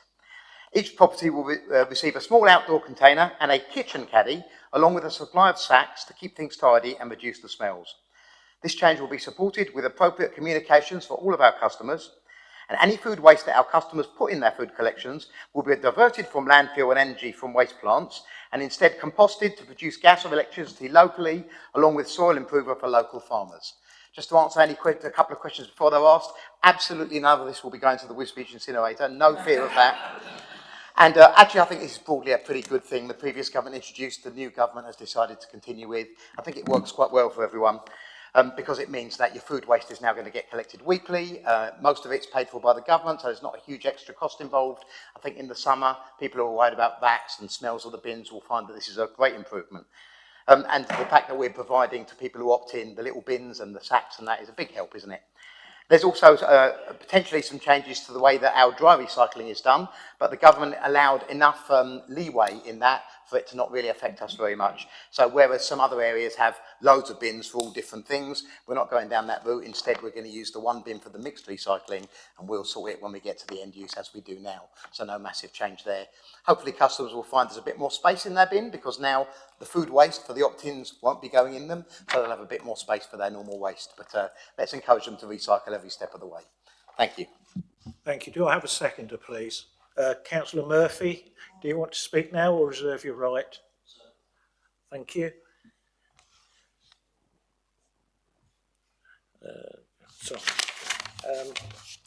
Right, the item is open for debate. Would anybody like to start the debate?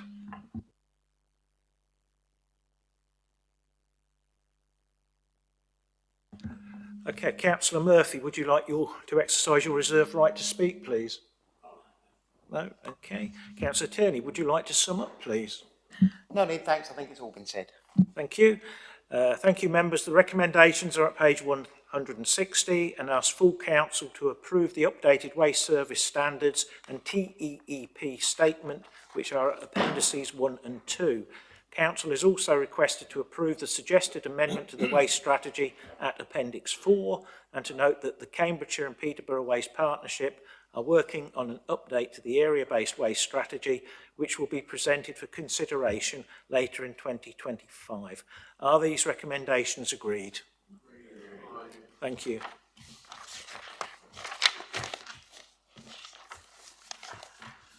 Move on to item 12, Senior Management Pay Policy Statement. This report can be found at pages 195 to 206 of the agenda pack. I now call upon Councillor Bowden as leader and portfolio holder for finance to present the report. Thank you very much, Chairman. This is the agenda item in the year which is most embarrassing to put forward because it is really a meaningless paper. I'm sorry to say, I'm embarrassed as well about this, that it was put forward by a Conservative government in 2011, and we are obliged on an annual basis to produce a senior management pay policy statement, which we can't really change at all. It's not for us to start dictating through this policy statement how much individuals are paid. All of that is worked in another way. This was introduced by government to have greater transparency so far as local government officers' pay is concerned, and that's what it achieves.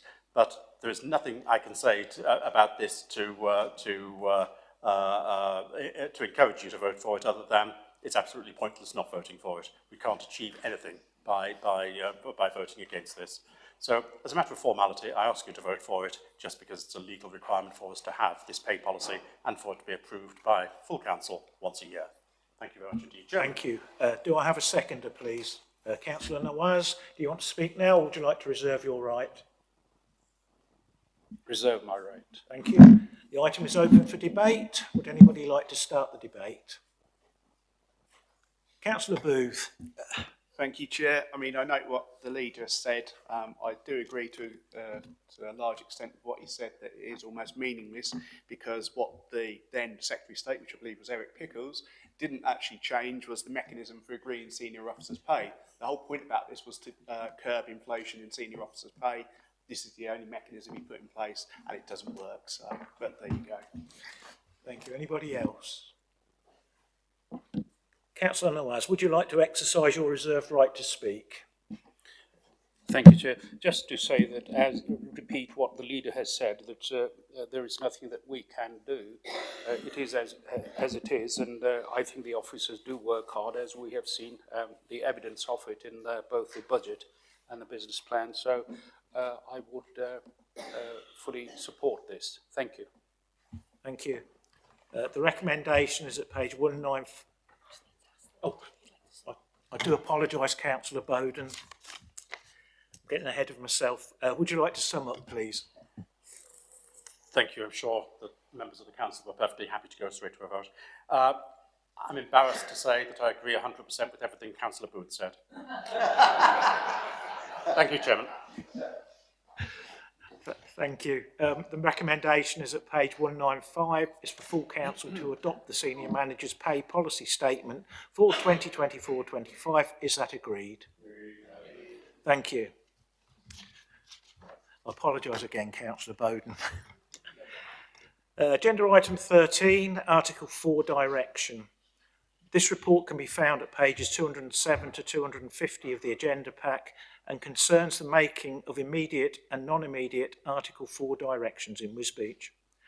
Members will note the proposal that Schedule 5 of the report at pages 241 to 250 of the confidential agenda pack is considered exempt from publication under paragraph 5 of Schedule 12A of the Local Government Act 1972.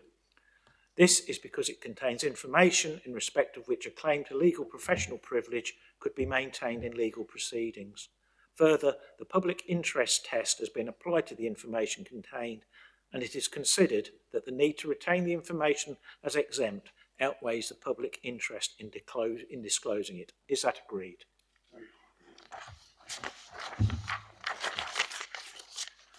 We will remain in public session for as much of the debate as is possible. However, if any member wishes to discuss the content of exempt Schedule 5, then following presentation of the report, please confirm your intention and we will enter exempt session. I now call upon Councillor Laws as portfolio holder for planning to present the report. Thank you, Chair.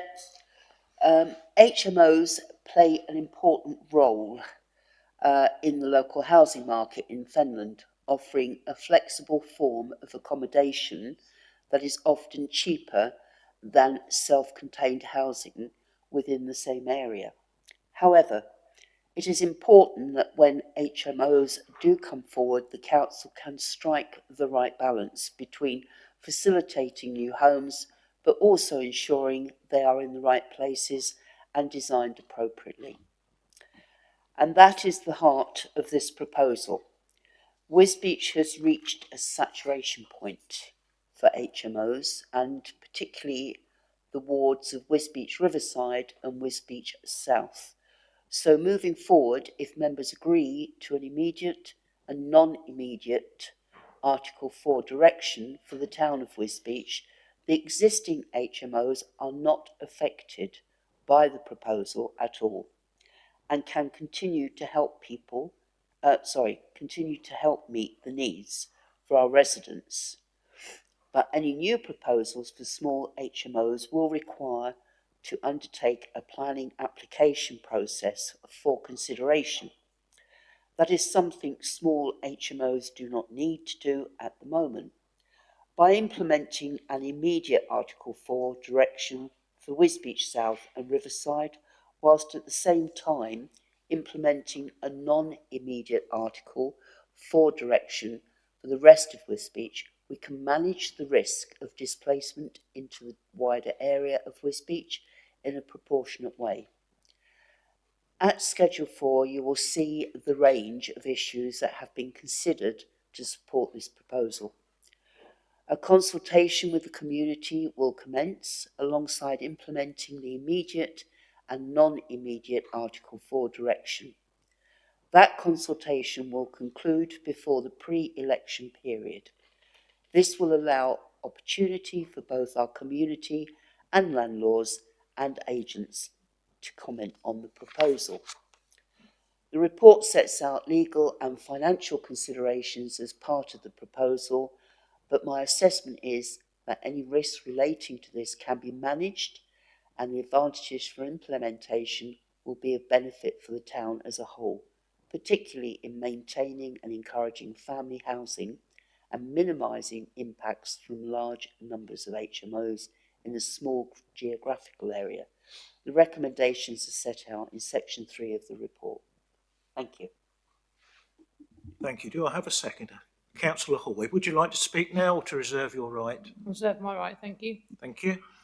The item is now open for debate. Would anybody like to start the debate? Councillor Booth. Thank you, Chair. Yeah, I acknowledge the contents of the exempt item. I'll take that as read and won't go into any of that. I guess the only thing that I am concerned about is the unintended consequence of this. So we thought about what's going to happen in Wisbech. So you've got one area starting and then the rest of Wisbech. But what about the rest of Fenland? And why have we not done this whole Article 4 for the whole of Fenland? Because that's what's going to happen. We've seen it with other pieces of legislation we've introduced, where the unintended consequence is it stops in that area, but it spreads out to the rest of Fenland. So why not do an Article 4 for the whole of Fenland? Thank you. Anybody else like to join in the debate? Councillor Tierney. Yeah, I support this. One of the jobs that we have as a councillor is to represent the views of the people that voted for us, regardless of how we feel about individual issues. And certainly one of the most common things that gets raised with me is behaviour in certain HMOs. Now, I want to express that there are some perfectly good HMOs who run perfectly well, and the way you know is because people often don't even realise they're a HMO. But it's not those that we're talking about, it's the problematic ones. And when residents are worried about or concerned about what a potential HMO, until now, you could have up to 6 people in a HMO and you didn't need any planning permission at all. You didn't need anything to ask, you could just do it. And that has caused quite a lot of properties to open on that principle. And there's just, people feel powerless to say no. Now, this doesn't stop HMOs opening, because as we said, we do need them as part of our housing offer. All it does is it provides an additional check and balance to make sure that the person proposing that they start a HMO has done everything proper to make sure it's not causing problems for the residents and the neighbours. So I think it's a good way forwards, and I support it. Thank you. Thank you. Anybody else like to speak? Councillor Nawaz, please. Thank you. I think there is a lot more to than just, you know, the mess they create or the social issues. There are a lot of safety measures involved in this. When you have a properly licensed HMO, there are a number of requirements which otherwise would not be looked at. For example, the safety of the tenants, the fire doors, the blankets, the fire extinguishers, and so on. So it is also important for the safety of the tenants and also for the comfort of the tenants that there's a certain level of, a certain standard has to be maintained, which has to be pre-approved by the planning department, and it is also enforced by the council. Those HMO operators have to fulfill those conditions in order to maintain their license. So I think it improves the standard of not just the area, but also those individuals, tenants, and their houses that they live in. So for those reasons, I would support this motion. Thank you. Anybody else like to join the debate? Councillor Hoy, would you like to exercise your reserved right to speak? Yes, thank you. Just capture a couple of points. So Councillor Booth's point about it spreading out, yeah, that could be a potential problem. That is true, but we can't just bring it in across the whole district because it has to be evidence-based. So there is no evidence currently in certain wards that there is any problem. So without evidence, you can't bring it in. Regarding a couple of points made by the councillors about standards of antisocial behaviour, this isn't actually to combat that. We already have powers under licensing that we can do, and obviously with the private sector housing team. Already with that, what this is solely about is a planning matter. And the simple truth is currently, and it happens so often, you get kind of like your 2 or 3 bed ex-council houses, they're kind of ideal for it, because they've got your 3 bedrooms, they've usually got a separate dining room. So you then straight away got a 4-bedroom property, which you can put 4 or 5 people in, and you don't have to get any planning permission at all at the moment. And the problem with that is a lot of our roads were not designed to have 4 or 5 or 6 cars on them. You know, we all have these problems, don't we, where a development's built and people say to you, oh, I'm really frustrated about this because there's not enough cars for people to park in, and we always have to say, well, it's in the town centre, they're allowed no cars, etc., etc. But it is surely an abuse of the policy nationally that a one-bedroom house or even a two-bedroom house is not the same as 4 single people living in a two-bedroom house. It just isn't the same in planning terms. And at the moment, we've just got absolutely no power to stop these when they're under 6 people. And people realise that, and so they do a workaround, because if you have more than 6 people, you have to put in a planning application. Obviously, that costs you money. You have to have the associated documents. You know, there's all this process you have to go through. Whereas you think, well, actually, do you know what? I'll just keep it at 5 or 6 and actually avoid the planning application, and it will save me money in the long run. So yes, it's actually the reason I think this is a good proposal is to actually lower the amount of HMOs, and we do have in Wisbech. It has got to a saturation point. People might say, why am I saying this now? Because I have always been, not an advocate, but I have always said when people are negative about them, they're not always being reasonable. That is because, you know, it's actually, sometimes I think it can be a bit snobby when people say, oh, it's HMO, because actually they are an affordable way for people to live. A lot of single people can't afford, you know, rents at the moment for a one-bed in Wisbech, you're looking at sort of £600 just for a one-bedroom property with your council tax, your gas, you know, it's just unaffordable for so many people on minimum wage. And so HMOs are a way for people to live in an affordable way. And so I don't like it often when people make these claims about HMOs, because it's not fair, really. It's unjustified. However, there are occasions when it is justified, because we have seen people causing problems. We have seen whole streets actually now in Wisbech where there's probably half the streets are HMOs, and the problem has got too much, and it does need to stop. Thank you. Councillor Laws, would you like to sum up, please? Thank you. So I think my voice is really gone now. Can I just be brief and say that obviously I hope that members vote and support this, and I think it's a very necessary way of having appropriate accommodation and all the things that come with planning as well. I think that's important. Thank you. Thank you, members. The detailed recommendations are at page 208 of the agenda pack. Are they agreed? Thank you. Ladies and gentlemen, that concludes this afternoon's meeting. I'd like to thank you for your attendance and to confirm that our next meeting will be an extraordinary meeting scheduled to take place on the 14th of March 2025 at 5:30 p.m.